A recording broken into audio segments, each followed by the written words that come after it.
इखलास बड़ी चीज। कुरान करीम में जो बात इरशाद फरमाई गई, या अय्युहल्लज़ीना आमनू ला तुबतिलू सदक़ातिकुम बिलमन्नि वल अज़ा, और जो मिसाल दी गई है एक मुनाफिक शख्स की, यानी कल्लज़ी युनफ़िक़ु मालहु रिआ अन्नासी वला युमिनु बिल्लाहि वल यौमिल आखिर, लोगों को दिखाने के लिए काम करना, ये तो मुनाफिकीन का काम।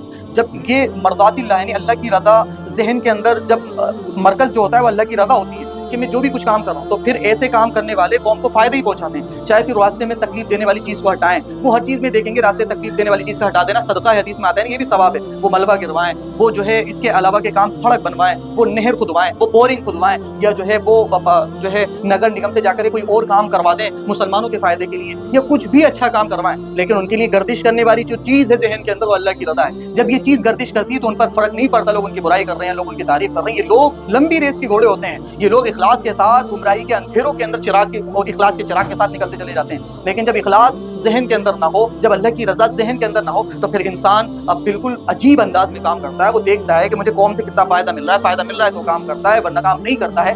तो इसीलिए आप देखेंगे बाज़ मरतबा, चूंकि उलमा इखलास को जानते हैं, बाज़ मरतबा उलमा इतनी तकलीफों के बावजूद भी वो काम कर गुजरते हैं, और एहसास होता है कि तुम्हें बदनाम किया गया, तुम पर इल्जामात लगाया गया, उसके बावजूद तुम कौम के लिए काम कर रहे हो। तो उनकी ज़बानों के ऊपर एक ही बात होती है, जो उनके सहनों, जो उनके दिमाग में होती है, अल्लाह की रज़ा के लिए कर रहे हैं। इल्ज़ाम जैसे आए, मौलाना सलमान साहब नदवी का जो भी इंतकाल हुआ है, आप देखिए कि उन पर किस तरह के इल्ज़ाम तराशियाँ की गई, लेकिन उसके बावजूद जो उन्होंने, चाहे वो सियासत का मामला हो, राजनीतिक मामला हो, चाहे सामाजिक मामला हो, किस अंदाज में बेबाकाना उन्होंने गुफ्तगू की है। MIM के सिलसिले में, अखिलेश यादव के सिलसिले में पुरानी वीडियोस उनकी देखिए, बहुत इल्जामात लगाए गए, लेकिन उन्हें अपने दौर के अंदर जो चीज़ ठीक लगी उन्होंने खुल करके बोली। उन्हें अल्लाह की रज़ा चाहिए थी, उस वक्त में लोगों ने मुखालिफत की, तो सियासी मुल्ला है जो भी कुछ है, लेकिन उन्होंने अपना काम किया। आज समझ में आता है कि उस वक्त के हिसाब से वो चीज़ें उनको समझ में आ रही थी, सही है, तो की उन्होंने इल्ज़ाम की परवाह नहीं की। तो इखलास ये होता है कि लोगों के तानों के बाद भी उसे जमने पे मजबूर करता है काम करने के लिए, क्योंकि उसे अल्लाह की रज़ा चाहिए होती है।